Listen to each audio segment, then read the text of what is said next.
So did Rich let you drive the mini excavator that's currently in your driveway? No, he wouldn't let me touch it. Yeah, he's smart. I was out here and watched him do, first we did the drilling, and then we did the auger, which drew, we went down 54 inches. Then we put rock at the bottom of the holes, centered up the bollards, and then dropped in the bollard. Got it all square. Dude, he's doing... Nice finish work. He's like doing pirouettes out here with this thing. Your driveway is both humped and sloped. All right, so it's time for real talk. How's your wife feel about 4 54-inch holes being drilled in her driveway?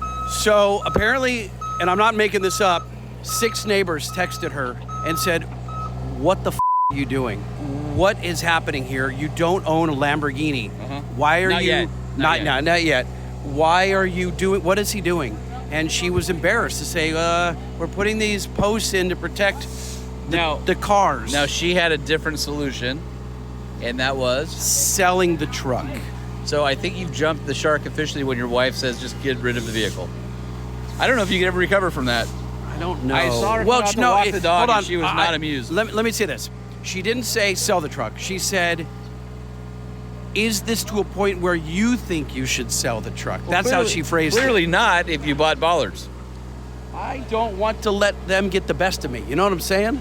Yeah, this is more of a machismo ego thing than it is protecting your own cars. Now you just aren't going to let them get one up on you. That's all this is. That's all it is. And I'm hoping that it's the ultimate visual deterrent. Why break the glass if you can't steal the truck?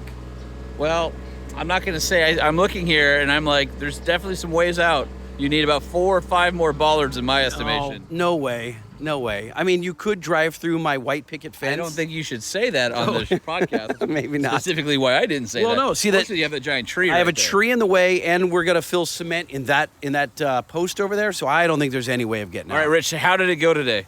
Went pretty freaking good. I think so. We got the machines delivered pretty early, and What made you want to help Lightning? Why would you ask it like that? Okay, let me rephrase it.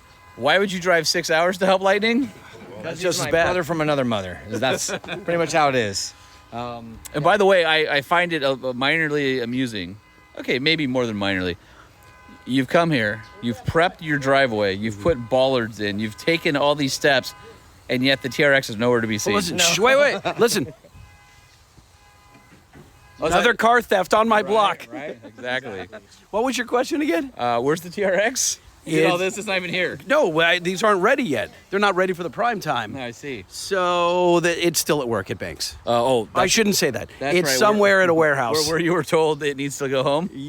I moved it. So now Gail can't see it. But it's still there. It's in another warehouse.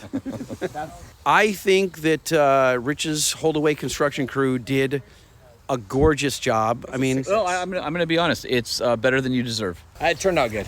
In less than a day, we got it done. So that's what we needed. We needed to get it done, and we left you a few of these little cylinders here for you to play with. I would prefer you put those in the back of your F-250 and haul them away. Okay, we can do that. I don't have... What am I going to do? Hold on a second. Paint them. Let's explain what these are. So the guy before me, it's a 3-car wide driveway and a single-car garage, right? And one of the main reasons I bought this house is it's the only 3-car wide driveway in the entire block. So... No, it's pockmarked. I disagree. Once the cement turns colors and they do look like boobies, sticking out of the ground a little bit. Yeah, but I think the stainless steel will look kind of cool when they're up. I think the neighbors will be like, oh, wait. Anyway, these 6-inch, 12-inch diameter cylinders, 14-inch, that Rich pulled out of your driveway. You're asking him to haul them away. Listen. You've got motion sensors, you've got bollards, you've got a camera, you've got lights. These should be your chocks for the wheels. Yes, sir. Why would you haul those away when you can attach them? You know what? I bet Rich drilled through the center, so it looks like a donut, to pull them out, right? Yeah.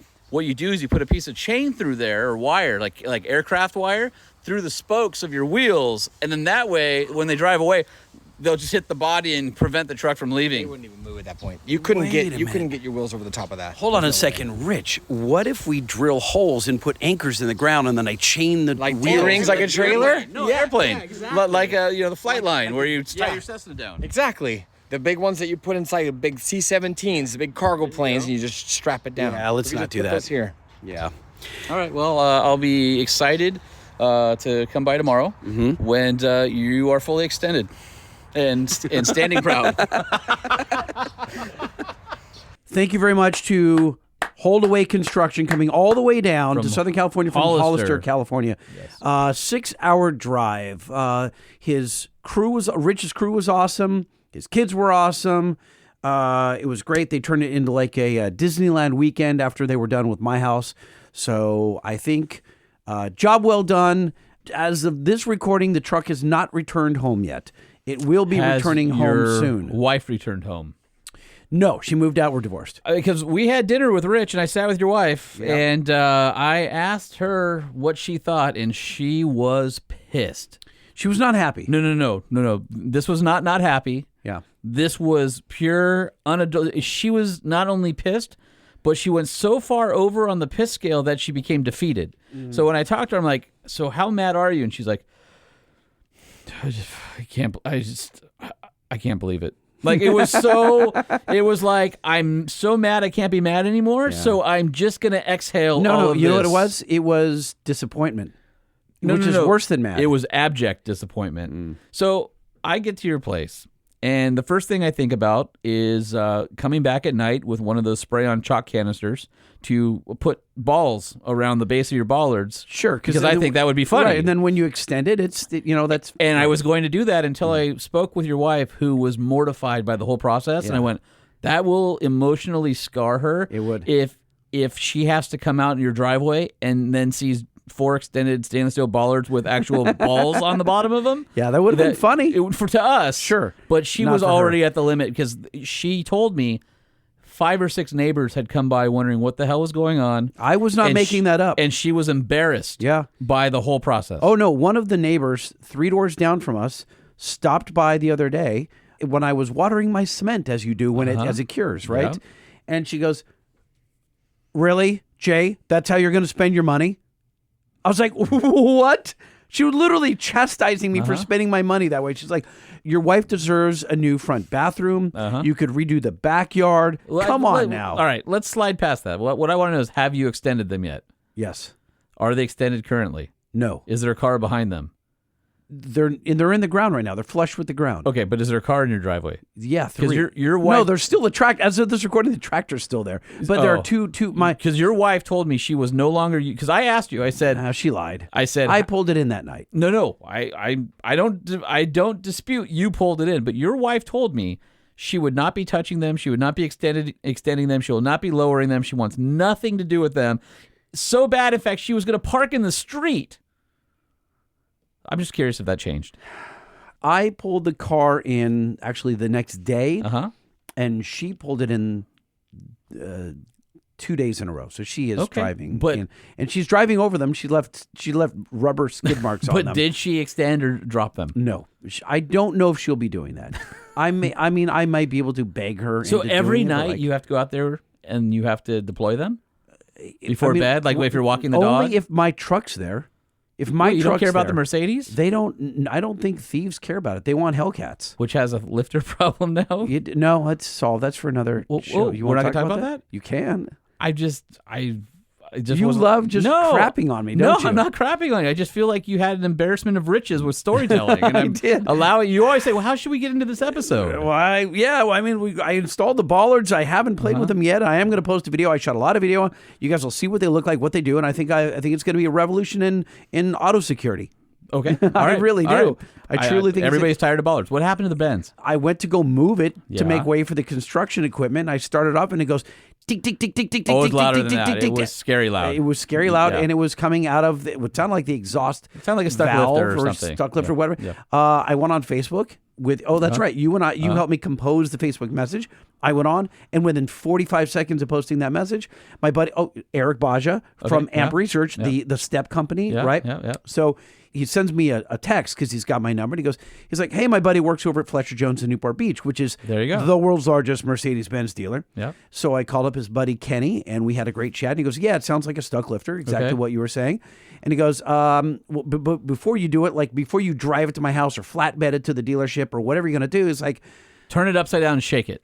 Negative. He goes like, we need to figure out where it's coming from. So do you have a stethoscope? I'm like, no, but I've always wanted to buy one. So Amazon, Next they day? delivered 7 a.m. the next morning. I love it. I had a stethoscope, and I walk By the out. way, you know what I got on the 7 a.m. next day delivery? No, Foam sprayer.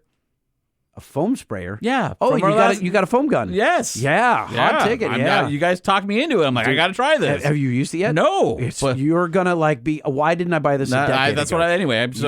I'm listen, this is not me crapping on you. This is me like pulling life out of you so we listen, can share with our audience. I get my stethoscope, I put it on, and I've used them before. I had borrowed somebody's.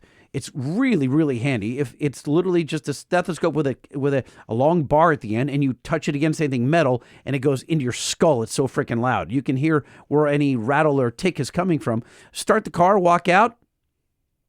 No tick. Okay. No tick. All right. Not solved though. Not solved. So where are we at right now? So what I was told to do by Kenny the mechanic, he says, get some. Friction modifier or something? Nope. He says, go get your AMSOIL engine flush. Yep. So luckily we had some at work, and I luckily have the oil that I need, the European spec oil. Yep. So I am going to first flush it with, I guess the flush has got detergent in it. Yes. So I'm going to run that through it, new oil, and he says, if it's stuck, there's a really high likelihood that that'll cure it. Okay. So Awesome. fingers crossed, because that would not be an inexpensive fix. No, No. that would be devastating on that car. Yeah, no, M113K. He did say that of all the Mercedes engines, the M113K, or the M113 is naturally aspirated. The K is the compressor. Right. And he says, of all the engines, we love that one the most because it's super, super stout. The one that followed it, not so much. Yeah, it wasn't great. Oh, yeah, and then I went to IKEA and I bought a bed for the other room so my wife can sleep in it. Oh, that's nice of you. I thought you got it for the garage so you could sleep there. Yeah, well, either. Oh no, you either can't one. because the golf cart's there. Yeah, no, I can't. no, it's. I think the wife is gonna warm up to it eventually. It's just they're kind of cool when they're deployed. Yeah.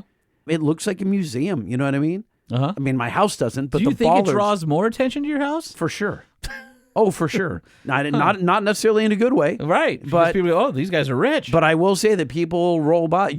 You were standing there when one of my neighbors came by with the 2 pit bulls. And and turned around. And he came turned back. around. And he's I like, know. he stopped. And he's like, what's going on over there? Listen, it's I had going to be a neighborhood talking point, no doubt about it. But I like that. No, I know you do. I don't mind Your that. wife, on the other hand? Not so much. Not so much. No, not so much. All right, well, if you're sick and tired of unreliable cars and you're facing a massive engine overhaul, why don't you put yourself into a Nissan Frontier? You can head on Smart. down to your local Nissan dealer where you can check out the whole lineup of Frontiers, including the Pro 4X, and check out all the options they offer, whether it's the Utilitrack tie-downs, whether it's the zero-gravity seats, the Fender audio system, the 310 horsepower 3.8-liter V6, all that great stuff. You can even build and price at NissanUSA.com. Nissan is the presenting sponsor of the Truck Show podcast, and we appreciate their partnership. And when you're looking to figure out what in the world your truck is doing because it's not displaying what you're looking for on the instrument cluster, you got to go get yourself a Banks iDash.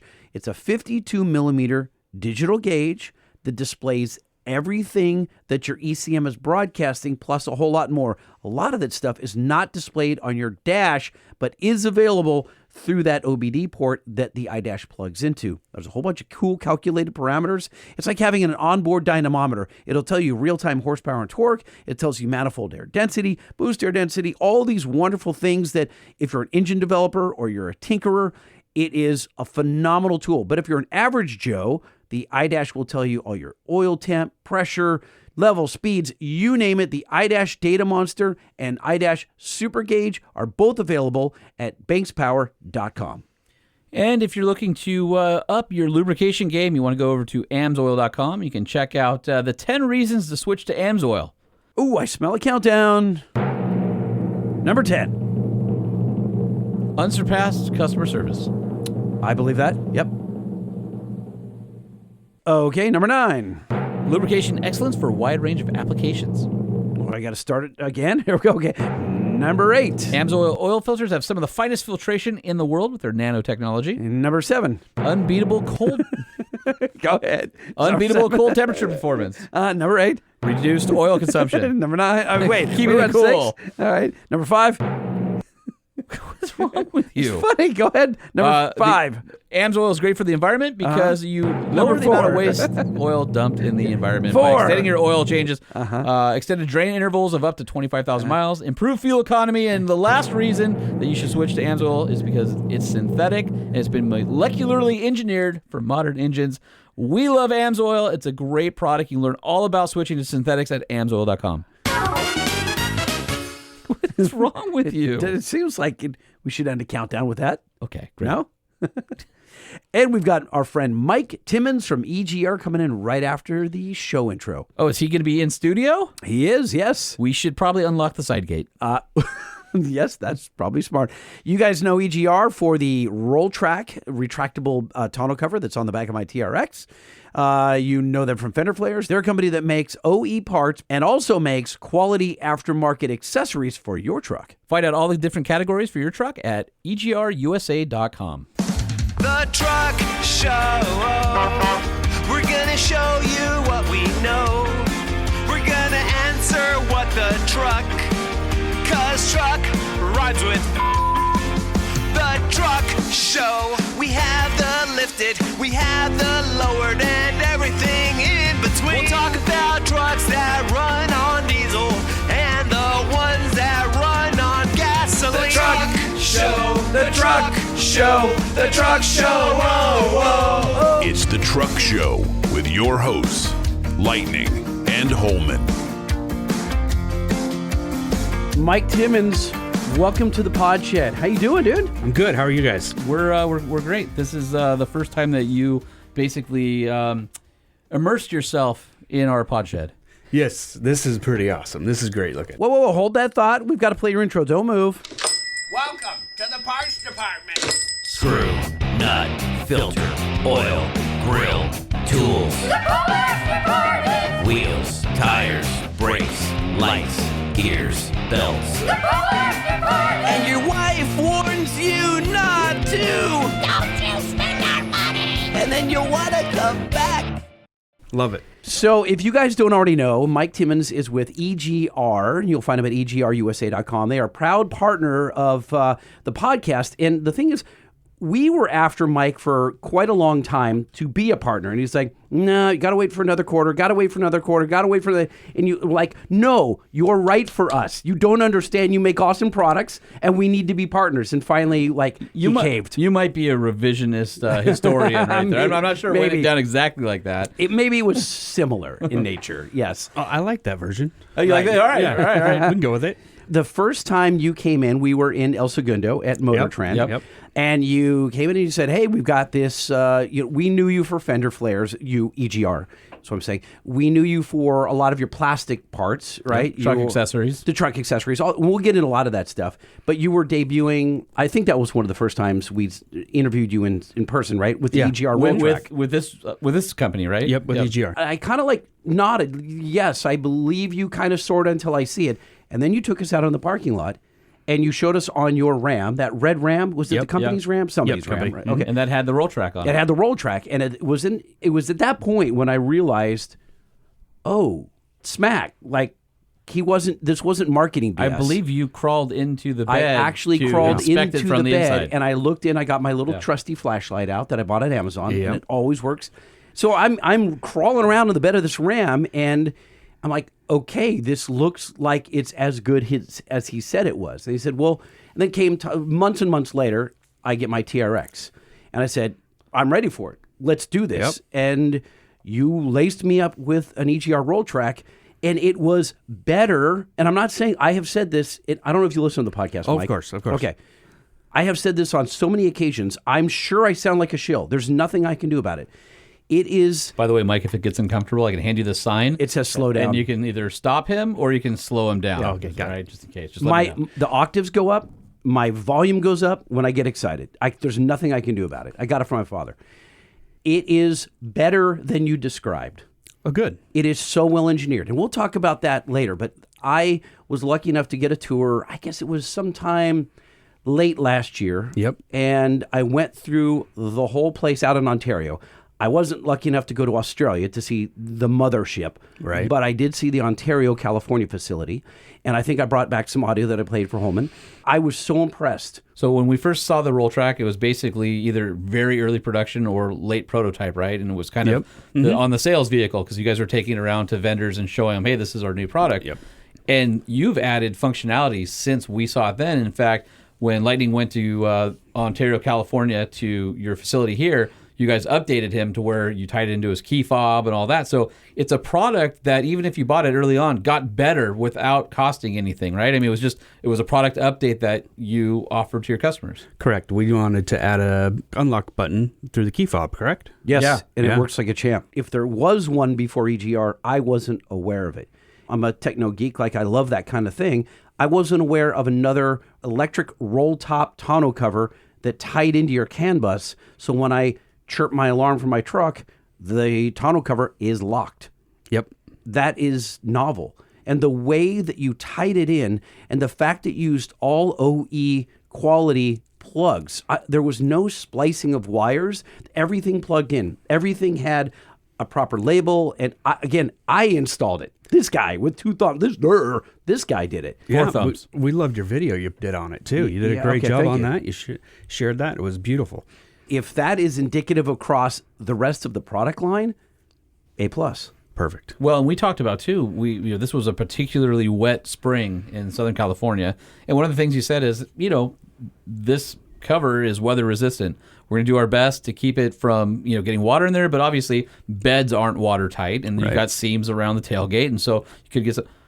Lightning crawled inside his after the rainstorm. And No, during the rainstorm. And there was nothing. There's no water in it. I mean, just Good. the amount of weather tightness that was provided on that was something that he's come back and said, dude, it's like a trunk. Like I can put stuff back there and I don't have to worry about it at all.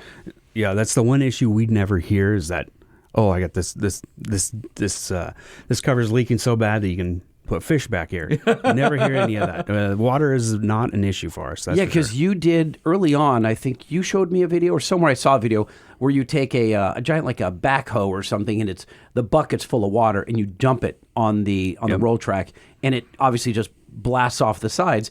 But then you go inside, and there was something that was not water soluble inside. They were like, look, it's still dry. I can't remember exactly, but I do remember the tractor dumping water on, like a huge explosion of water, and nothing got inside. Nothing. Nope. Yeah. And the other thing we like about the roll track is the T channels that you have on the rails. The accessory T channels. Yeah. So for the overlanding crowd, you can put bed racks and things like that. In fact, our friend Bernard over at Lightner Designs, you can use his ACS rack, can interface with your T channel. So that allows you to have a dry bed, open it up, you can put tall items in there, and then you can have your overland rack that has your tent, your Rotopacks, your Max Tracks, or whatever mounted to it. To me, that just seems like the perfect solution because you kind of get the best of all worlds. A lockable, weatherproof trunk, but you still have the flexibility to put tall items or have a rack with all of your overlanding gear on it. Correct. And Lightner's product fits really well with our stuff, works well together. Look at what I'm showing you right now. This is a video. Hey, you need to get on the of mic there, Lightning. Yeah, I know. This is a video of a Lightner rack custom made for your boy Lightning right here. Oh, you see what it has? yes, It's got I do. it's got a screen with octagons in there,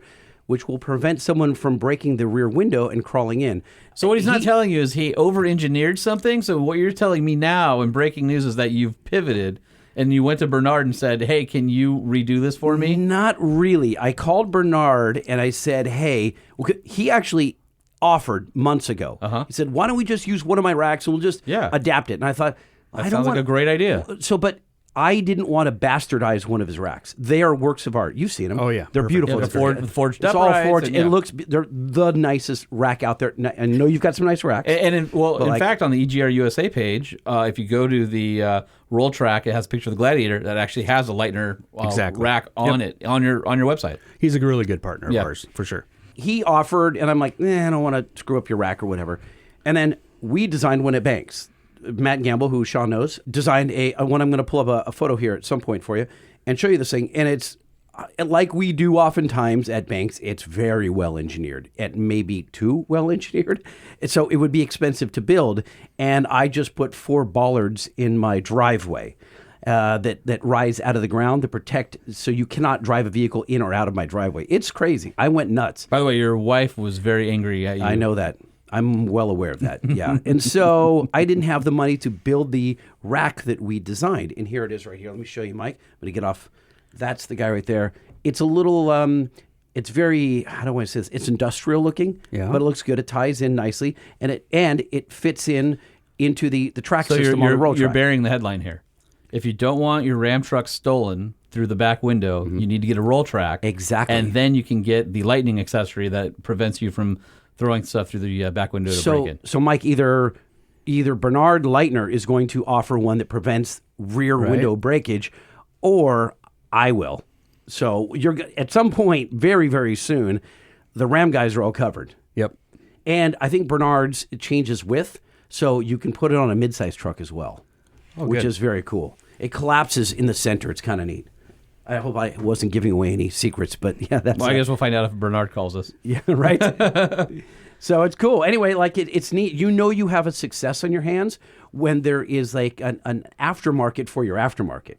You know, when there's accessories around your parts. Well, accessories sell accessories, so keep selling accessories. Right. Absolutely. Yeah. Now, you guys, obviously, we've got personal experience with Roll Track. You guys are known for a lot of things. Your private label OE products. So there's a lot of people listening to the show. We've talked about it before, have EGR products on their vehicle that they don't necessarily know about. But you've also come up with a new line like your VSL LED lights, which is a new product category for you, which is really cool. And then, of course, you've got, I think probably EGR is most known for the fender flares and maybe the window visors and things like that. But you're starting to kind of diversify the product lineup and get to more functional types of things, more complex items. You said it earlier, accessories for accessories. So we are starting to build more accessories to match our accessories. So you buy a set of fender flares, but you want a light. So we came up with the VSLs. Of course. Well, let's pause. What does VSL stand for, and what does it look like? Because they have no idea. They're trying to picture it. So VSL is very simple. It is a vehicle-specific lighting? Vehicle side light. Even simpler. One of the applications that you have is on the Jeep, which not on the 392 because nobody realizes the 392 cowl is higher than a standard Wrangler. About an inch. Yep. But on all the rest of the Wranglers, it basically replaces that rounded panel behind the hood and in front of the A-pillar. And you guys actually offer it in already painted, so it will match your vehicle. It's not like just black plastic. Yeah, 23 different colors, I believe, is what we offer right now. 23 different colors? That's silly. So that way, when you buy it, it's there. But the light is basically kind of Frenched into a new cowl piece. That's the body color of your vehicle. Yep. And then you can wire it into your aux switches. Super easy under the hood. Boom, done. As well as you wire it into your blinker, and you have a side blinker there. Oh, that's cool. I didn't think about Except for the person next to you who you're blinding because these are bright. Yeah, but isn't that the point of blinkers? I guess so. I'm coming that way. What are these made out of? Because you do a lot of plastics, or is this metal? It is all plastic. What I can tell you about this product is that we make this here in the United States. It is a U.S.-made product all the way down to almost the LEDs. The housing for the lights for the LEDs is all made here in the U.S. It's all made out of just north of Salt Lake City in Ogden. And the company that helped us get into this, they made it. They do a great job manufacturing and coming up with ideas, but they needed a hand with the sales and marketing side. So I can't take credit for this. Yeah. This company did all of that work. We took it from them and decided to go ahead and push this out into the market. And that's awesome. It's been very successful. Yeah, I was going to ask about that because it didn't launch too long ago. And basically, you guys have it on the website. You get a pair of lights already painted, ready to go, $569. They're on sale. Regular, they're $749. And then you've got, in addition to Jeep, you've got Bronco applications as well, which goes in the little gun sight on the hood, which is pretty cool. So, what has the response been from the moment you guys said go? Is it something that you're having trouble keeping in stock? Yes, very much so. They are selling off the shelves quickly, especially the Jeeps. The Broncos, we just got in last week, so we sold a couple of them already. We're also talking with Jeep Mopar about utilizing them, selling them through the Mopar catalog. Yeah, no Mopar kidding. catalog in the dealerships. Yep, That could be good. Okay, so the number one question I have is, when will you have one for 392s? We are in the works of it.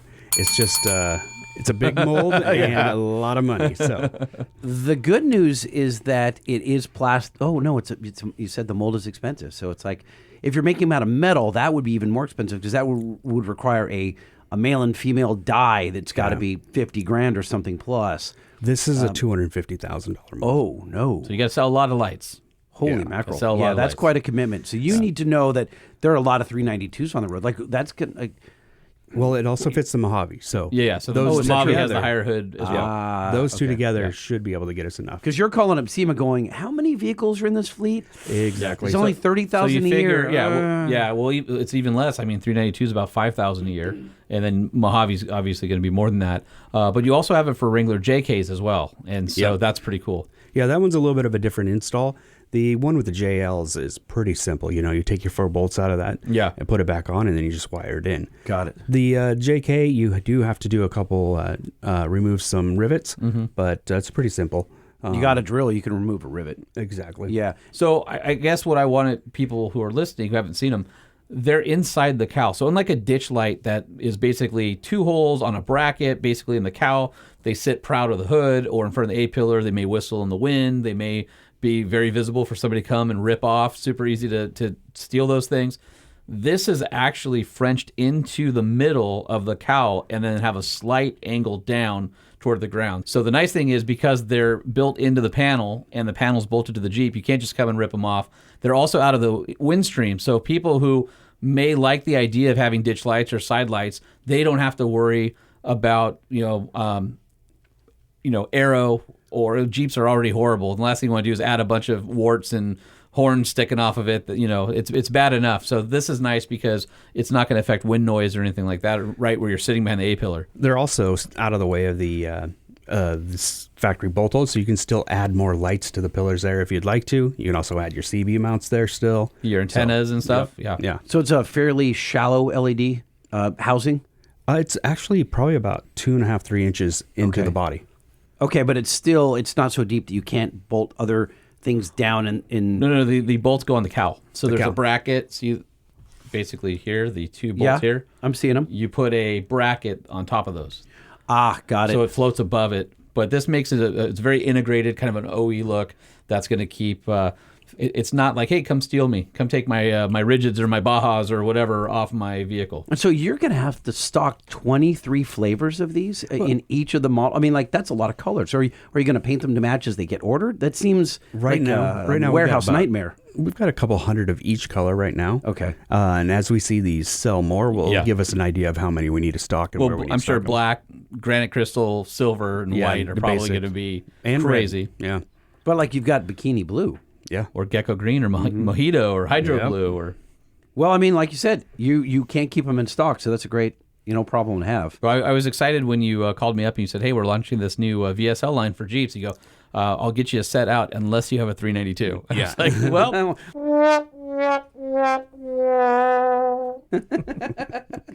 So let's talk about some of the other product lines that are your big sellers that most truck owners are going to be interested in. They just picked up their brand new truck. You guys are pretty good about keeping up with applications that are new, new body styles. I know that's something you guys even bought a Grenadier last year to make sure that you had all the accessories for that. Grenadine?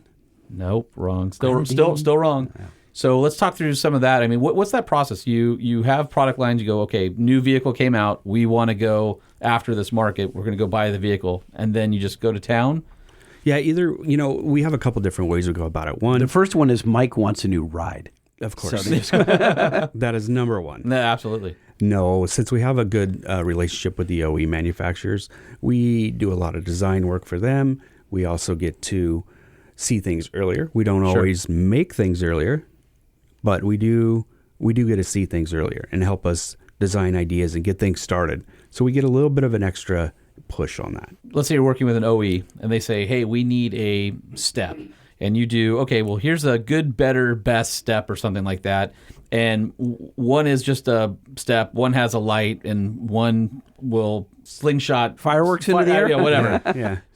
If they say, no, we want the cheapest one for our product, then do you have the ability to say, okay, we're going to bring B or C to market. We like this. We'll continue refining that? Or Well, it depends. Okay. And why it depends is we're going to be using the OEM's data.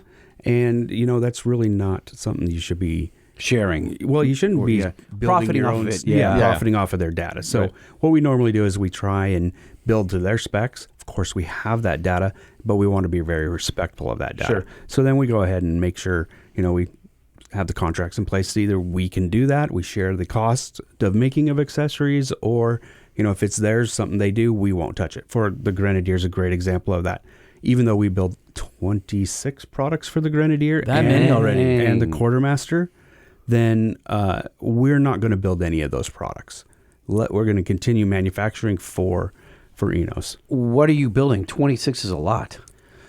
You don't have to recite all of them. I'm just curious. Give me a sampling. We've got 3 different types of steps, rock slides, and what do we call it? I think we're just calling it a side protector. You have we're calling it a kangaroo guard, and we make the ladder that's on. By the way, the EGR is an Australian company. Go back years into not the founding of EGR, but when did because they started with plastics. Yep. Right. Mainly. What's the mold process that they use? A vacuum forming, right? Yes. Okay, vacuum forming. Yep. Okay. But at what point did they get into extruded aluminum products or get into steel products? I mean, we throw this around like it's easy, like, oh, the company just expands. These are $1 million machines. You got to hire new engineers that know the machines, know the technology, know how to do, because you can design something on the computer or on paper, but manufacturing it, whole nother ball of wax. So how did the company grow into these areas and decide to make investments in these wildly different areas? Well, when you look at EGR USA, we're small. A lot of people don't know who we are. But you go over to Australia, and EGR is king. Yeah. So when the king says, hey, we want to go ahead and start making this stuff, then we start sharing that to our other locations in Europe or in the United States here. So we benefit on the growth as a global company. But I guess even going back to Australia, did they just grow slowly over time and add new capabilities? Yep. Okay. All right. Yeah. So what's it like for a company like EGR, which is Australian-based, and they're moving into a market like the U.S. where we have very specific platforms? We only have our full-size trucks here, for example, unless you do a gray market conversion, right-hand drive over in Australia. But from an OE standpoint, there's no Chevy HD in the rest of the world. Yet you have a whole line of products, whether it's window visors or fender flares or steps. That's not going to fit anything else. So there's no economy of scale in terms of global offerings. It's only this, the U.S. Yeah. So how do you justify getting into a product line to make sure that it pays for itself in one market? Well, it's very complicated in the U.S., and we've actually been having this discussion the last 2 weeks with our developers. We have our own U.S. development team here, and then we also have a U.S. development team there in Australia. Interesting. Okay. So there's new product development? Yep, new product development, and of course, redesigning and then changing products, of course. But yeah, there's about 10 people that take care of all that for us. And the biggest question, or the biggest point to make to your question there, is all of the different options. So Australia does get a lot of U.S. trucks now, and then they do the right-hand conversion over there, and they de-accessorize them right there before they even leave. And like a new TRX, what do you think is running in Australia right now? Oh, we had a news thing on that probably a year ago. And I want to say it was like 160, something like that. 180. So it was pretty expensive. It's about 190 now. Yeah, okay. Oh, my Lord. So Toyota just went in there as well. So you can go, when you're in Australia, you can buy a new Tundra now. Oh, interesting. Yeah, so you can get a new Tundra. You can't get a Tacoma yet, but you can get a new Tundra. Pause you there for a second. What's the exchange rate? Or is it like, is 190 not that expensive there because their dollar, whatever the hell it is in Australia, is worth so much more? Or is that a very expensive vehicle there? That's a very expensive vehicle there. Okay. Yeah. All right. It's just top the tier. elite are driving the full-size trucks. Yeah, and they're bringing in only the Platinums and the high level. They're not bringing because you got to justify the cost, so exactly. It might as well be the highest profit margin one, right? Yep. When you look at the options that they get there on the U.S. and even on the stuff that they're manufactured, and keep in mind, Australia doesn't manufacture vehicles there, so everything that gets built is all imported. So you can't go, oh, okay, I want to have my Ford Raptor with 37s and this color and this package and this motor, and like we can here in the States. Right. So it actually gets a little confusing to the guys in Australia when they only have 4 options and we have 4 million options. Yeah. So, and we break it down. We go model, year, model, make, or year, make, model, and then we have submodel, submodel, and then we have another submodel, and then we have package. Oh. So it drives it out almost 17 different spots. So I can't even imagine how many SKUs that is for some products. Well, we laid it out in a spreadsheet, and we were close to 99,000 lines. What? For just U.S. trucks. Wow. That's obnoxious. That's a lot. It is. It is. Wow. So basically what I'm hearing is if you need it for your truck, EGR has it. Well, no, they looked at all those 99,000 columns, or I should say rows on a spreadsheet, and they're like, yeah, that file's going to crash our Dell computer. But no, like after you don't do that. I think that's when they look at the fleet size in Australia, and you look at the fleet size here, and you say, there's a million F-150s, but there's not that many Gladiators or whatever it is, right? And you have to weigh that out. Yeah, well, you also break it down into how many are, your SLTs, and if you're doing fender flares, they're all going to fit. But if you're doing window visors, they're all going to fit. Hood guards are not always going to fit because there's hood. Yeah, special sport hoods or things like exactly. that. So you get when you break it all down, you can get those 90,000 down to around, I'd say probably about 500. Okay, that's still almost a lot. manageable. Yeah. Okay. So talk to me about some of your newer products like the under-seat storage. So that seems to be an area that you're getting into. You've got the 19 to 24 GMC 1500. You've got the 15 to 22 Ford F-150 crew cabs. And then you've now got the Ram 1500 from 19 to 24 as well. Yeah. So the under-seat storage came about with a conversation where we see them out there. We know a lot of these companies have them as well. One of the things at EGR we decided to do is what can we do better than our competition? If we can't do something better, we're not going to do it. Or even better than factory. Like if a Highline version has under-seat storage, but the base doesn't, there's a lot of opportunity, especially in fleets, to say, well, we can build that, and we could probably do it at a better price point than what you're going to get from your dealer, I would imagine. Yep. Yeah. So with our under-seat storage, we actually put 2 slots in it where you can actually put dividers. We don't offer those dividers. We see a lot of people want to make them out of whatever they want to do, foam or wood. So we allow them to do whatever they want, but we do give them the ability to put those dividers in. We use a very 4 millimeter thick plastic where our competitors use a more 3 millimeter.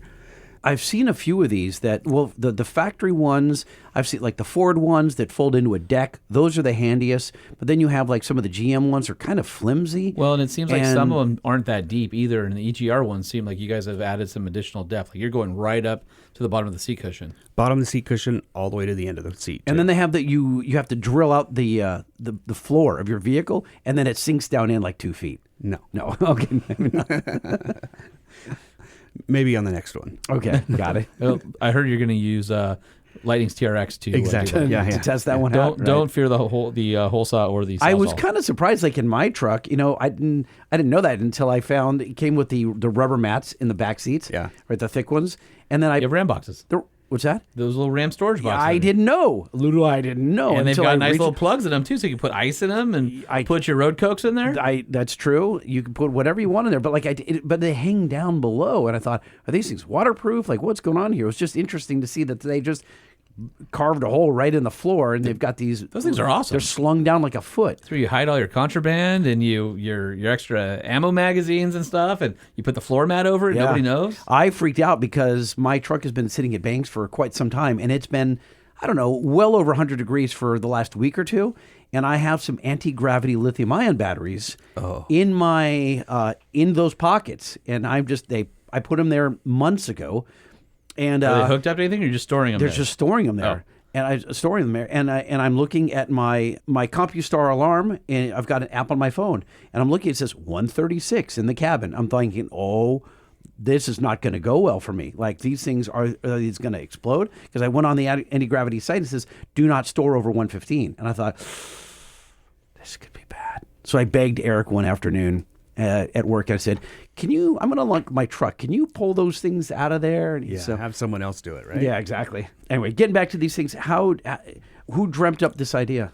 We came up with it as a team. It was definitely an idea, just, how can we make it better and be cost effective? So we're in the middle of the ballpark price range for them, for a much better product that's out on the market. And this is not vacuum formed, is it? Yep, it's vacuum Is formed. it really? Yep. But it's too detailed.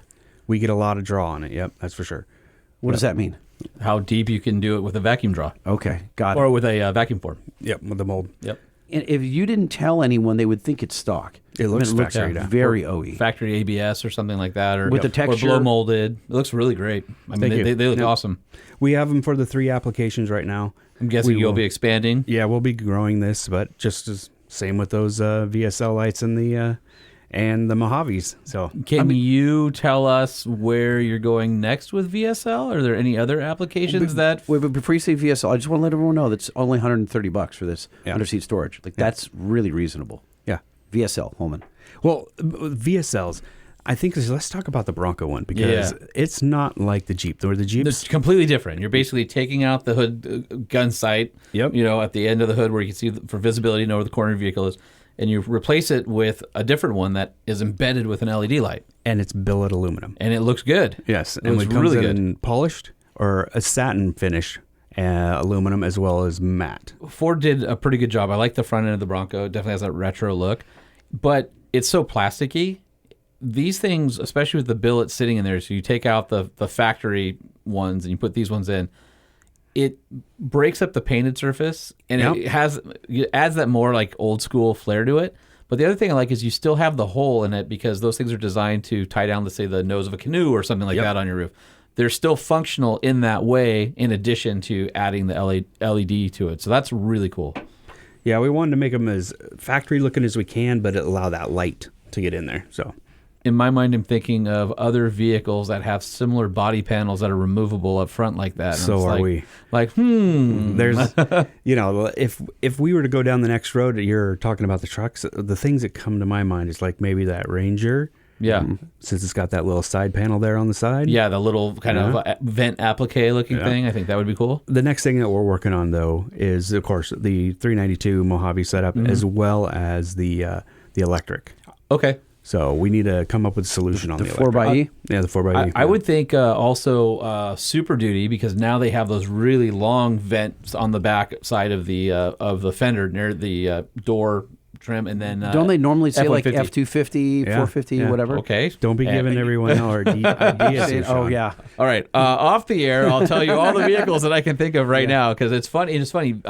The European car companies like BMW started those types of fender vent things, right? Like it was kind of like DTM racing, and they were necessary. Then they put them on the M cars and the production car, and then it's got like the sport. Oh, I want it to look like, and they got less and less functional, more of a design element, and then all of a sudden, all these other vehicles start having those, and it's like there's a lot of opportunity there for you. Yeah.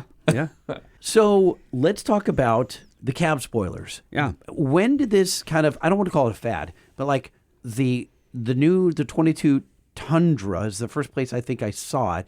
I'm sure it existed before that. In the modern trucks, like where it swoops back the top of the cab and then cuts back in towards the light and makes it look like a wing. Well, it's for Aero, yeah. No, Nissan Titan has had that since 19 or 16 when the new body style came out at the back of the cab. Oh yeah. I believe some of the all the Chevys have the GM trucks. Yep. You're right. Is it more pronounced on the Tundra? Why do I notice it so much more? The Tundra looks more like our styling than the Chevrolet does. Because when I saw, you're right, and now that you're saying those trucks, I do recognize that the Chevy has it. And essentially, it's just allowing the air to go over the bed, right? Like it's smoothing that out. I get the reason for it, but it was when the Tundra came out, I go, oh, look at that. Like it was just so much more obvious, more pronounced. I feel like it came out like 3 or 4 inches as opposed to the Chevy that comes out maybe an inch or 2. Yeah. So you've got them for various trucks. I'm seeing here for F-150, Tundra, 14 to 21 Tundra, Tacomas, all the F-Series, Rams, yep, etc. all the major truck brands. We are working on the new Tundra as well, so not every Tundra comes with one. Oh, really? Yeah. Really? So it's only about 30-40% come with them. Okay. So, yeah. You'd think you'd want the aero benefit on all of them. Yeah. And so these are also vacuum formed. Are they paintable? No, these are not. These are out of I believe a polyurethane material. Okay. Oh, so it's actually pliable. Yeah, well, yeah, it has a little bit of a squish to it. Okay. Yep.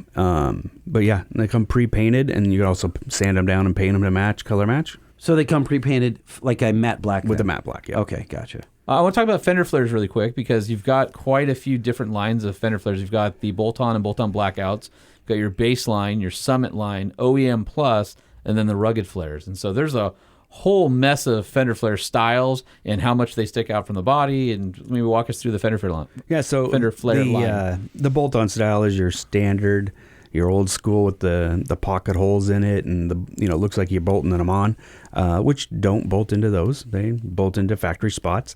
The Blackout series would be the same, but instead of having stainless bolts, you have black bolts.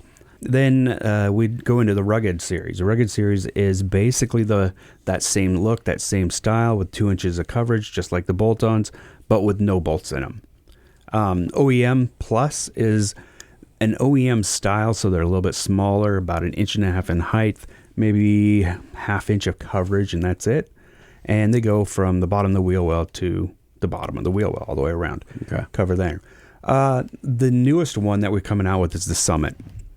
Now, the Summit Flare is something designed a little bit different. It is designed to work with a mud flap. It's designed to give you about 1/2 inch to 3/4 of an inch of coverage over the tire, as well as... So that's if you have a greater offset on your truck, you can get a flare that still has that factory look, because these are really nice integrated looking flare, but give you more coverage. More coverage. Yeah, but what about the guys like in Florida? Now it's become a Southern California thing where, do you have ones that stick out 12 inches? No. You've seen those trucks, right? Yeah. But those guys, they wanted to go They out. they might be a different customer. Yeah. So with the Summit, we it covers up about 1/2 inch to 3/4 of an inch, but it doesn't go all down all the way to the bottom of the truck. It stays up a little bit around the body line. It looks more of like a Baja style. We were going to call it a Baja style, but there were some restrictions there we had to pull back on. So we called it Summit. It is what we call as close to the MOF, mother of all fender flares, that we can get right now. Nice. So what's the application, Mike, that you have either the product you've tried to develop and it's just been a thorn in your side because you can't get it to market for whatever reason, or I'm fascinated by like the struggles behind the scenes, because we see all the fruits of your labor on the website. Like it's all great. But like, I want to hear the backside. Like, he wants to go to that back room that has all the half-dead projects or dead projects stacked up, and wants to know like, I want the heartache. Which ones were the must-have product that didn't make it to market? Oh, here you go. No, this you didn't even have to think about that. Fresh wound right here. It is. We've been working. So first of all, getting a Ford Ranger new body style is like almost super impossible, hard. Yeah. Right. Well, up in Portland where I live, we were able to get one, and we took it over to a shop up there, and we sent up every single product that we have for in Australia. Right, because the same platform. Yep, they've had it there for 2 years. Right. Oh, it's not the same platform. Oh, really? Well, there's a lot. The American truck has a ton of changes, and even body line, very minor body line changes. So the fender flares don't fit. It's the same opening, but we have to do all new trim lines on the fender flares. Oh. The window visors are the same. So the depths are different then? No, the body line. I know, but... So the crease in the body doesn't line up in the American versus the Australian trucks. So the way you trim it has to be different. It's in the same spot, but underneath that body line, it kicks out in the U.S. versus rolling under. What? In the front, on the bumper side, and in the rear on the towards the tailgate side. I wonder why. Because the Americans want to have their own styling, because they don't want it to be perceived as a world truck. They want it to be perceived as an American truck. But it's so much more expensive to do that. You could just use their tooling. That's how Ford does it. That's just the beginning. The things that do fit are the hood guard and the window guards. Okay. And our roll track cover fits. Oh. But we are right now trying to finish getting that all lined up. In Australia, they have to have roll bars or style bars there. And wait. You saying actually have to have them like legally? Legally, yes. Yep. Why? Mid-size trucks down there have to have these style bars for rollover purposes. Huh. That's just the regulations. Yep. How do you suppose that got legislated in? Like it's something that's been in there forever. They just aren't as they just aren't as free as American regulations. The safety wise, they have to have this roll bar. Well, we removed the roll bar here because we don't have it. Right. But right now, the way that the install is that we're missing 4 nuts and 6 bolts out of our kit. So now we're having to redo the kits that would fit in Australia for the US version. So we're having, we've got about 1,000 of them sitting there that we're trying to rework right now. Oh, no. And we got to adjust the instructions. Because wouldn't that be great? You're like, hey, we're an Australian company.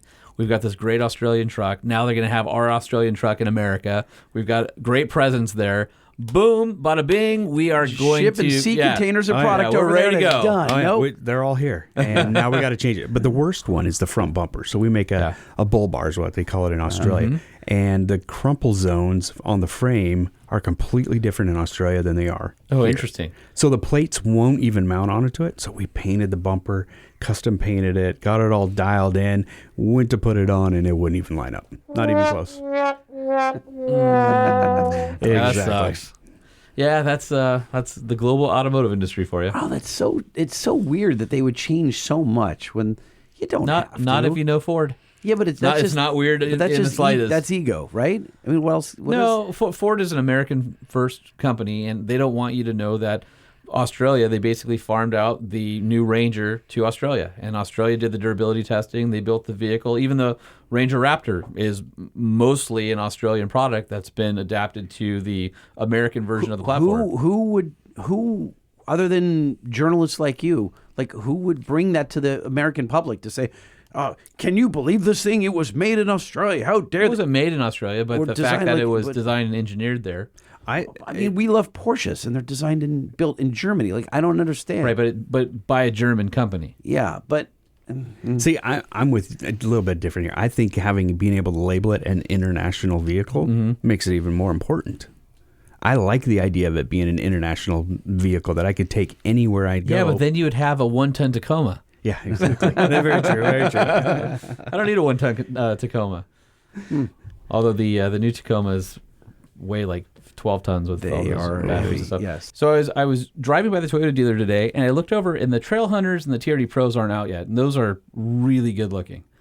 And I feel like they've put a lot of time into developing the look of those trucks, and in the middle of the road trucks, like just the TRD Off-Road or the Sports, they kind of look the way they do, and it's not bad. They don't look great. They don't look great. And I the more I see the new Tacoma, the more I just think, it's exactly what you would expect the next generation Tacoma to be, but there's nothing special about it. It's even in that orange color, it looks boring. Well, that's where we come in. We get to be able to build it the way we want now and offer the right product. You have to, because it's not cool from the factory. It's not the middle trims. By the way, remember Ken Ty of 88 Rotors? Yep. We had him on the show not long ago. He did a U-review on his Tacoma. I'm glad we did it while we had him. Because did you get rid of it already? It's up for sale. And he's already ordered the TRD Off-Road. I'm sorry, the TRD Pro. The TRD Pro, yeah. Well, that makes sense. Yeah. He's not getting rid of that truck because he doesn't like it. He's getting rid of it because he wants the upgrade. Yeah, he owns a shop, and he needs the Bollard vehicle for sure. Yeah. Well, the TRD Pro and the Trail Hunter are going to be great when they come out. But yeah, it's funny. The colors I've seen are white, that orange color, and that purpley blue color, for some reason. And I'm just I'm just not excited. I don't know if it's the offset of the wheel and tire package, and they just look like they're too. But inboard. I don't think you were really excited beforehand. So that's not you true. Kind of going into it kind of warmish, and then just going down a lukewarm. I think no, that's not true. I think everybody was excited for the new Tacoma because we were so tired of seeing the old one everywhere. Yeah. But I think when these two, the Trail Hunter and the TRD Pro, come out, I think that we'll see another burst of excitement. Well, I just think they're much better looking vehicles, and it's the one the enthusiasts are going to want to build off of. There's a few pictures. I think a couple companies have already gotten early versions where they put 35s on a Trail Hunter, and it's money. Yeah, it looks really good. We're coming out with a different fender flare for it, so we'll be offering a different flare option for it. I think it'll be cool. I'm excited about that one, especially with the Old Man Emu shocks that are built by Bilstein. Did you know that the Trail Hunter has a turn down tip in the back? Really? Yeah, the exhaust doesn't go over the axle. They have a turn down to keep it out of the way of rocks and stuff. Yeah, I was going to say, for clearance. There's a lot of thought that went into it. I don't know. The Tacomas I've seen so far are they're like, okay, sure. It's still early. I know, it's still early. Let's wait for SEMA. It's right around the corner. Well, if you think you see a lot of Tacomas on the trail overlanding, wait till you go to SEMA. Right. Yeah. Can you break any news, stuff that you will be debuting at SEMA or soon? Is there anything that's on the cusp? Yeah. So let's talk about some of that. We're going to be showcasing in our booth. We're going to have one of the new Quartermasters. Awesome. Okay. So we'll have a lot of our Did you accessories see on. the concept version they did with the V8? They put an LS in it. I did not. So it's an LS on. It's a Quartermaster. They did a bunch of them. They just Grenadiers. They turned a Grenadier into like a pickup, and then they have a Quartermaster. The Quartermaster has Portals 37s and an LS V8. Was that at the Overlanding Expo up in? I don't know if they Portland, debuted or- it there because I this year I had a conflict. I wasn't able to go, but they put out like a host. It's kind of like the Easter Jeep Safari concepts from Jeep. Ineos is like, here's what we can do, right? In the vacuum, as Jeep seems to be retreating from that. And I'm going, man, that Quartermaster on Portals with 37s was awesome. I'm like, okay, I'm about that. I like that. So we're going to have that Quartermaster in the booth. We're going to have a tricked out Ranger, of course. That's when Australian or American? American. With the bumper that actually fits? We're hoping so. Okay. We're hoping so. You should. I mean, that would be an interesting thing to talk about, even because we're going to be in your booth at SEMA, so we're going to do a show from there. But you just broke news? Yeah, so we're going to be in the EGR booth at SEMA. How about that? I would love to see. I mean, it's probably too much to bring, but it would be interesting to show your customers how much effort it was on the Ranger and what you had to do to make the American product, to show them EGR USA made these changes to make this product line for this vehicle. And I would bet a lot of people would go, I had no idea you put that much work into this. Yeah, I don't think a lot of people understand how much work goes into all of this work that we do. You know, we get a lot of questions like, well, how come you don't have it for a Subaru Brat? Well, yeah, because there's 8 of those left. I don't think with any manufacturing, because I do something kind of like you do, and I have to fend off all those questions. Like, why did you have this? Why did you have that? Like, you don't get how much effort goes into this stuff. Yeah. It's just, and we're always reactionary. We don't get the vehicle years in advance. So when it hits the showroom floor, we've got parts to go with it. You don't have a bumper. I don't have a tuner. Like, it's just, we then have to work as fast as we can. First, we got to figure out, can you get the vehicle? Well, can you get the vehicle? But then, how big is Jeep going to go on this? Like, they don't say we're going to make 45,000 this year, or we're going to make 5,000. Yeah. If they're going to come out and only make 5,000, the aftermarket's not really going to touch it. Nope. It's just, you'll never make your money back, right? You're talking about $200,000 molds. Yep. How many do you have to sell to just pay off the mold, let alone profit? Well, think about it this way: if your retail price is $200,000, one. Right, exactly. Well, no, you've only paid it off. Oh, so now you you need haven't two. made any money. Right? You got to two. make two. So like they I don't think people, and I wouldn't understand. I would like, this is a popular truck. Why don't you make, it's, and then until you come inside the business and say like it's hard. Yeah. If it weren't hard, everyone would be doing it. By the way, I'm just going to totally side note and take us off topic for a second, and then we can get back to some of the new things that are debuting. But I just saw one of the wheel companies put out a thing for Sprinter vans that they're now doing a wheel fitment because so many people are doing overland Sprinter vans. But then you get into wheel tire package, you start getting into fender coverage, and guess who makes a fender flare for you Sprinter guys out there? No kidding. EGR's rugged flare, and what does it stick out another 1.5 or 2 inches of coverage? Something It's like a 1.5 inches. Yeah. Yep. So that's awesome for you van guys out there who want to have a bigger wheel and tire package for overlanding van life and still have some coverage. Well, one of the other things about our flare for that Sprinter is it is a non-cut one. So a lot of these guys, in order to get this bigger tire under it, they got to do some body cutting. And we decided not to go that route. And because there's a lot of guys that want to put a bigger tire but don't want to lift it up there and have to get all that extra cutting. So we did it without. It's a great seller. And it looks great too because the way it matches that kind of black plastic body molding along the side, and then the way you guys have it integrated into the way the front door pocket is I mean, it looks OE. Yeah. It just looks way better. And it does only fit on the 170.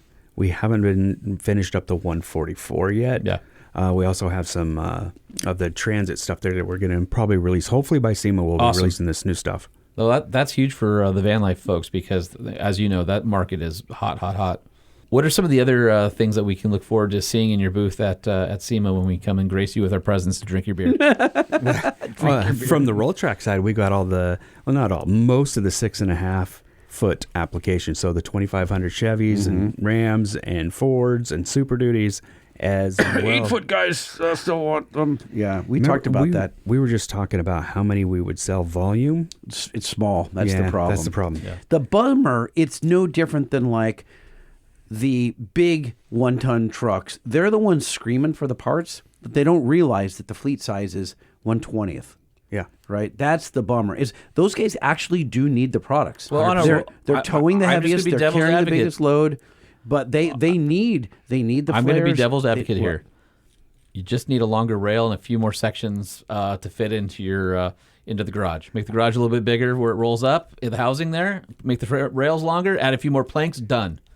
Not Super that easy. Not that- Absolutely. See what you just did there? We just talked about what a pain in the ass this stuff is. Like I totally get it. No, that it would make sense. Like the guy's like, I need one for my dually because I got all this stuff, my tools and all this stuff back there. I need to lock it up. And you go, dude, the fleet size is just way too small. Yeah. Like, so I think the guys would adopt it, but again, would it make sense business wise for EGR? Hard to say, but. We're looking into it. We want to get all these 6.5s done, and then we'll start looking into those applications on the 8-foot.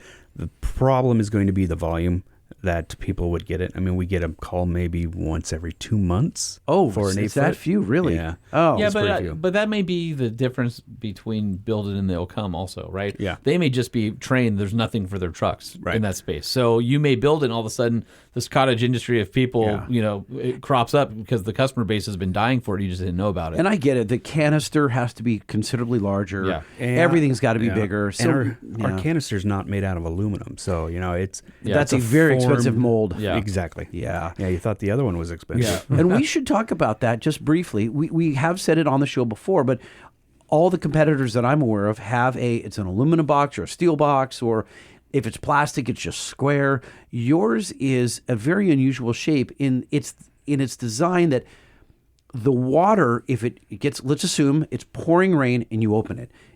As it retracts, it takes all the water with it into the housing, right? In the canister. But as that water's going into the canister, draining it out. drains off to the left and the right because it dips down at That's probably, the beauty of being molded. I would say like 3 or 4 degrees down in each direction from the center out. Yep. And it's got drains on either side. So it doesn't just drain into your bed. It drains through these rubber hoses that go into your bedsides. And then there are plastic tubes that go out to the ground.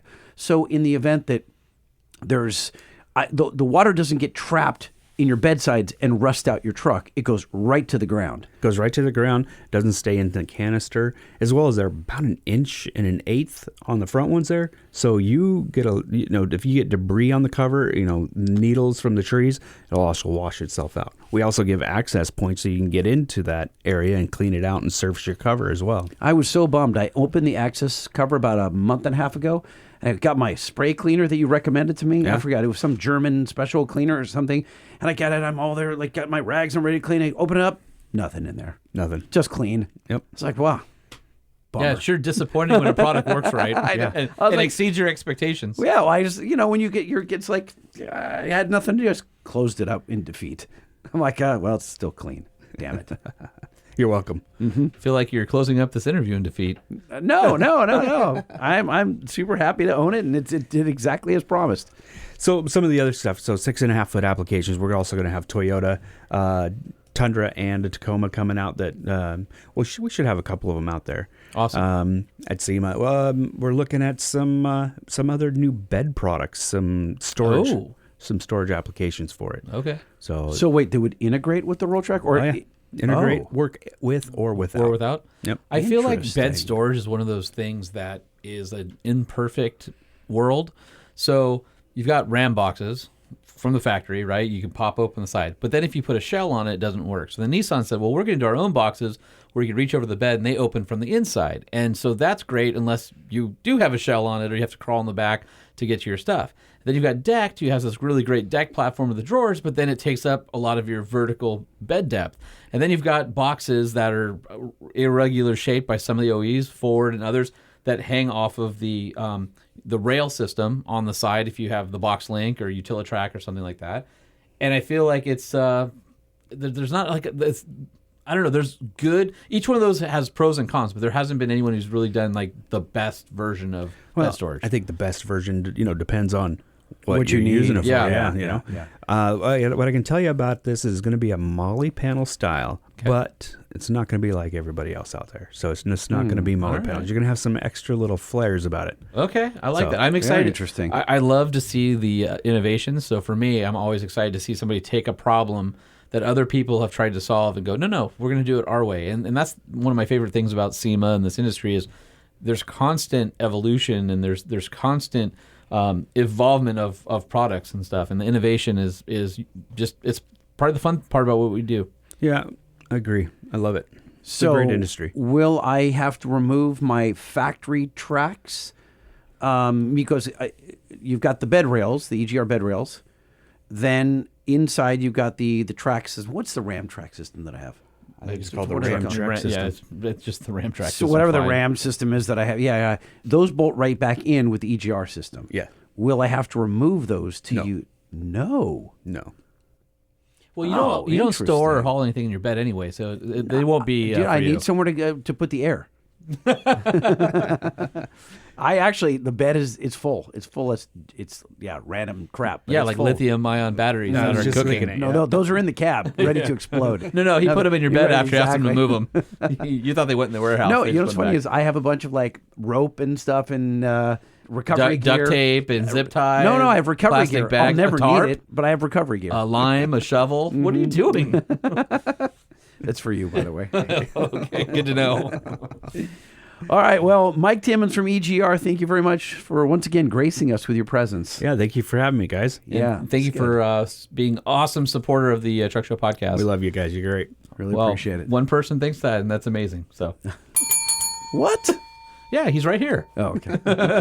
Well, our moms. I think our moms like it too. Our moms do listen, which is super weird. Yeah. What's up, Mom? Hey, mom. Holman, you cool if we read some email? It's been a while. All right, let's do it. You email, yeah. I email, do it. We email, that's right. Everybody email, type it up. You email, proofread. I email, send it. We email, click it. Everybody email. Who's going first, you or me? I'm gonna go first today. All right. Got this email from Bob Bierbauer, and it says diesel inappropriateness and the 3-liter Duramax. And this is a little bit on the long side, but he's got some really interesting questions that I think we can discuss. He says, 5-star review. I started listening to the podcast shortly after picking up my 24 AT4 3-liter back in January. I've come to love both the truck and the podcast. I do have a question on diesel inappropriateness regarding the 3-liter Duramax. The AT4 is my daily driver. During the week, I'm driving short distances, under 10 miles each trip, but on the weekends, I'll knock out 40 to 50-mile trips on a regular basis. None of these trips involve towing, and 90% of the time, the bed is empty. In other words, I'm diesel inappropriate. I do have a Bankside dash, watch for regens, and if I hit a regen while I'm on one of my shorter runs, I'll drive another 10 minutes or so to complete the regen. The truck is serviced on a regular basis, well, before what GM recommends in the owner's manual. Do the same diesel inappropriateness rules apply to the 3-liter as they do with the 6.6-liter engines used in the HDs?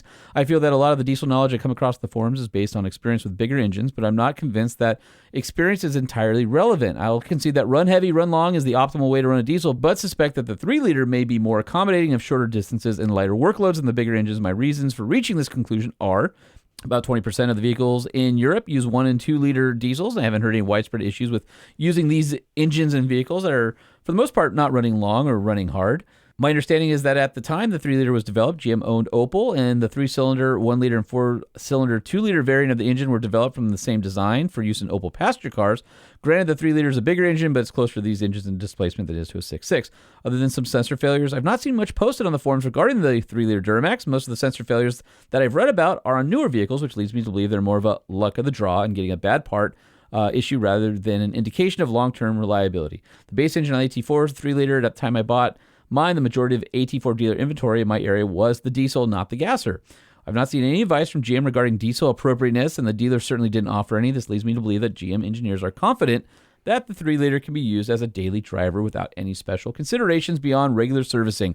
I can see the argument of why a gasser would be more sensible for my use case, but this is not diesel versus gas. Rather, it's a question of whether the 3-liter falls under the same diesel inappropriateness rules as the bigger engines. I have no regrets with my engine choice, but would be interested in hearing what you guys have to say on the topic. Thanks again, and appreciate the entertaining podcast. And that's from Bob Bierbauer. And I think he's right. I think the fact that he has an iDash, he's watching regen, is probably the most important thing.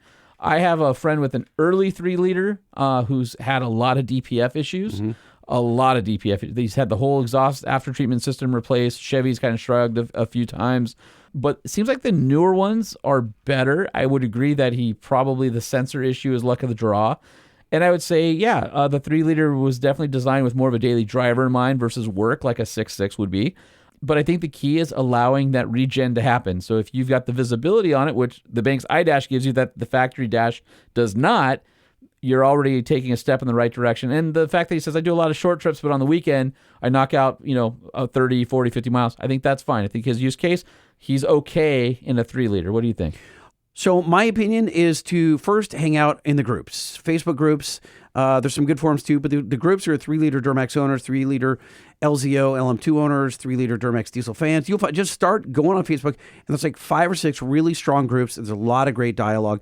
And there's also a great YouTube channel from Greg Nelson. He is a diesel mechanic based out of Utah, and that's all he talks about is the 3-liter. He had an LM2 and an LZ0 now, and he talks about regens and what to do and inappropriateness, and it's a great channel for that. If you're new to the 3-liter platform, the 20, 21, and 22 were the LM2, 22 and a half. They changed the LM2, updated, and then 23, 24, it's the LZ0. The LZ0, by all accounts, is a lot better than the LM2. So I think you're fine. Just run it. Spencer writes, Jaboobly and Holeshot. I'm not much of a reader, but I was pretty interested in the Rudolph Diesel book. The week of that episode, me and my girlfriend were getting ready for a road trip from Colorado to Salt Lake City, down to Washington, Utah, and then back to Colorado through the Four Corners area and a stop at the sand dunes. So we downloaded the audiobook to listen during the drive. I was interested in the history of the diesel engine since I am a diesel technician, but I found myself wanting to know what actually happened to Mr. Diesel, and my girlfriend was interested in all the derails and parties with Mr. Diesel. It was a great book for both of us. Thank you for having the author on the show and talking about the book, and as always, keep the suckage low, and 5 stars from Emmy Hall. Lower than the suckage! 5-star review! 5 stars! And he also says, mount are those parameters, and everything matters. Mounted parameters! Thanks for watching, and remember, everything matters. Got them all in. That was one of my favorite interviews, I got to be honest. Got this one from our buddy RB, writes, Cummins should protest loudly, or we should all protest loudly on Cummins' behalf. So Cummins was fined $2.04 billion for 600,000 pickups with undisclosed emissions, quote-unquote, cheat software. Yet GM gets fined only $146 million for 5.9 million vehicles emitting 10% more CO2 than advertised. WTF, a complete and total crock of Ray. How do you feel, Ray? Do you know? I don't know too much about the GM penalty. Is any insight on that one? No, I don't have any insight on that one. I just think that sometimes we don't know all the details. So on the outside, it looks like the penalty is not commensurate with the crime. Sure, but we don't really know the crime, and there's so much negotiation. Like all the people that we've followed who've been busted by the EPA for delete tunes and all that stuff, the settlement process is so long and so drawn out, and there's so much negotiated, and we don't have a clue, and we may never have a clue. We still don't know about the Cummins thing. Right? Yeah, what the actual crime was. Yeah, we don't. All right, fair enough. 3rd Gen Eco Diesel from Steven. Hey guys, just picked up a new Rubicon Eco Diesel Gladiator, and so far loving all of it. Torque for days, good economy, and it's just nice to swap big tires with an old oil burner. I'm running 37s on a stock suspension and snagged a JL Taser and Pedal Monster after listening to your episodes, and it's been a super nice platform for my use case. Could you guys please do a deep dive on the 3-liter Eco Diesel? Nope. Kind of done it. Not really. I think next week our buddy Scott Birdsall's coming in. So he has some opinions on he's, that engine. Yes. Tried to race one. I'm sure he could do some. Well, he has a turbo and a supercharger on his LaMotta prototype car that's powered by a Freedom Racing engine version of that EcoDiesel. So anyway, he continues, I'm not above bribing you guys with bourbon and Legos, but I've lived. It's funny. He knows also, us. Bourbon Legos is opening up. That's a great name. I know. You get sued by Lego, though. Bourbon and toy blocks. Something like that. Yeah. Do you remember all the rip-off Legos? Yes. They were like, remember Bricks Blocks and all these other, like everyone was trying to get on Lego's tip. It didn't work. They all sucked. So anyway, he says, but I've listened a long time to remember both the T-shirt as well as the sticker endeavors. So if you guys would be willing to set aside some time for a deep dive on the different generations or known pitfalls or tips and tricks, I'm happy to box up some stuff and send it your way. Attached is a pic of my Jeep at the tip of the northernmost point in the Yup, Upper Peninsula of Michigan. And that's a very cool photo. So thank you for sending it. That VM Motori engine, that's who makes the EcoDiesel, it is a very controversial motor. Is that as far as you're willing to go? Yeah, that's it. You're out right there. I just, you know what? It's weird. Like we have a love-hate relationship with that. Uh-huh. We have all the engines. We you decided love it and you hate it. We installed that engine Yep. into a Humvee. As I think I've said before on the show, of all the engines we could have chosen. Installed in a F100. Oh, you did? What did you say?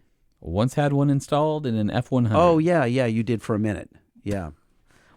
Like, are we that far back? I had forgotten completely about that. Yeah. I haven't. Yeah. It's your truck is still at Banks. Yeah, I haven't seen it in 3 years. That's 4 crazy. Years. Yeah, your truck is it's safe, it's covered, it's clean. It's up on jacks. I wouldn't know. I know. I saw it like 6-8 months ago. Yeah. I think it's still there as far as I know. It'd just be like Indiana Jones. They'll just be lost in the back of the warehouse. I feel bad about that. I could probably sell it if anybody wants to buy it as is with pay off all this podcast. I think the thing is that the EcoDiesel is its bones are strong, but the stuff that's hung off it is problematic. That's Do you want to do a deep dive on it? Yeah, absolutely. I think it would be great. I mean, we've got the access to people who know it inside and out. Yeah.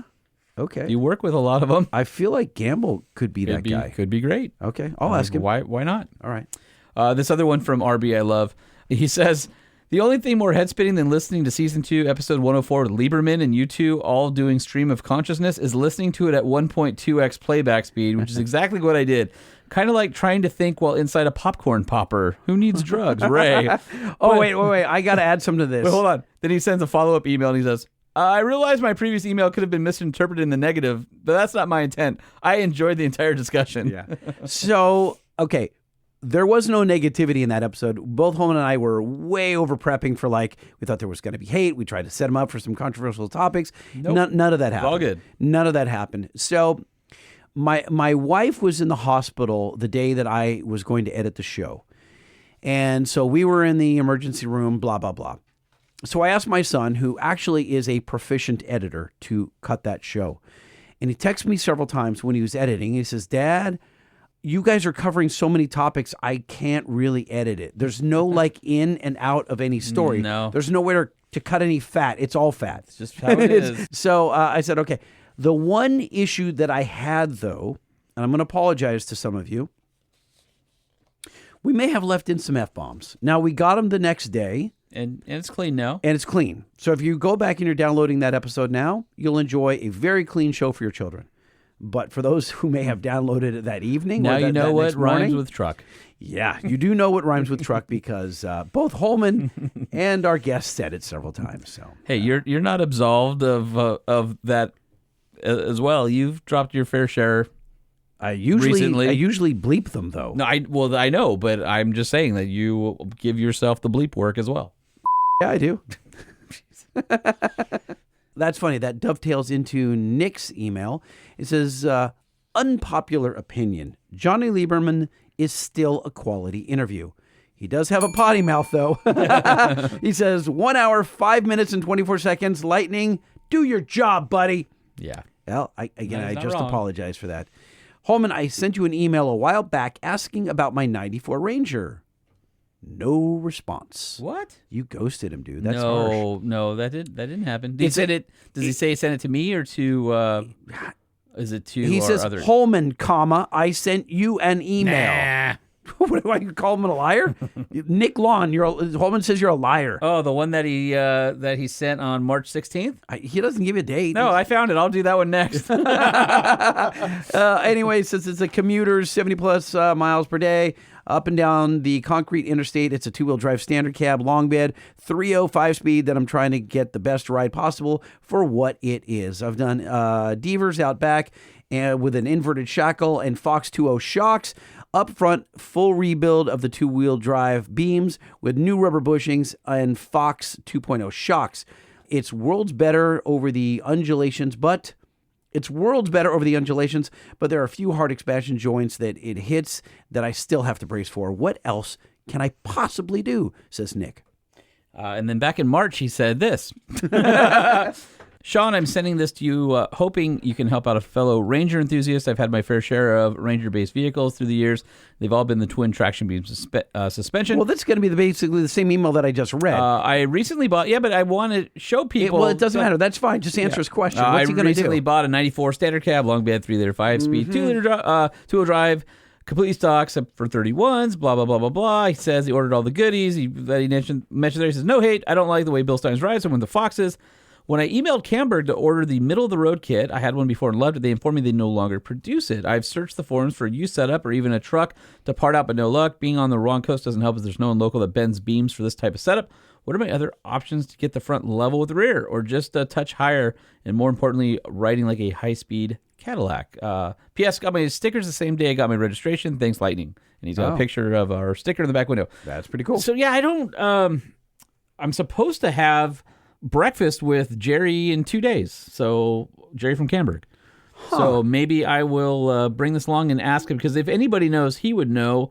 And he's not going to bring the kit back. No, but he might know who's bending beams and stuff like that. Oh. John at AutoFab, I don't know if he's around anymore. And then there's a guy up here in Huntington who used to bend beams, but he retired a couple years ago, sold his shop. So it's kind of a lost art. But there's got to be somebody out there doing it. And if you guys have a shop that you're familiar with or a kit that could help Nick out, please send us an email, truckshowpodcast@gmail.com. Douglas writes in, guys, love the show. I'm all caught up, so I listened to random past shows. On Season 2, Episode 8, you guys had the idea of letting your wives do a 5-minute or so show on trucks. Now, that was 100 episodes ago. He says, I don't recall if it happened, but I thought it would be a cool idea, and you should do it. I don't know that we should leave our wives in here together with the microphones. Yeah, it would just be, they would just on us. Yeah. For more than we hour. do to each other. Yeah. I mean, no. Do you think we should just say, come over here on a Saturday and we'll give you guys 10 minutes? And at that point, we pull them out?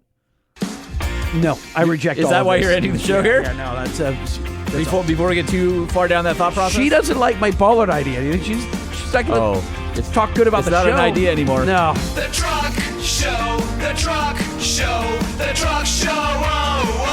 She hasn't liked your Bollards in a long time. Or ever. No, ever. It's been a dry spell. Yeah, well, I'm sure it has. Well, the nice thing is you can extend anytime you want and admire them, too.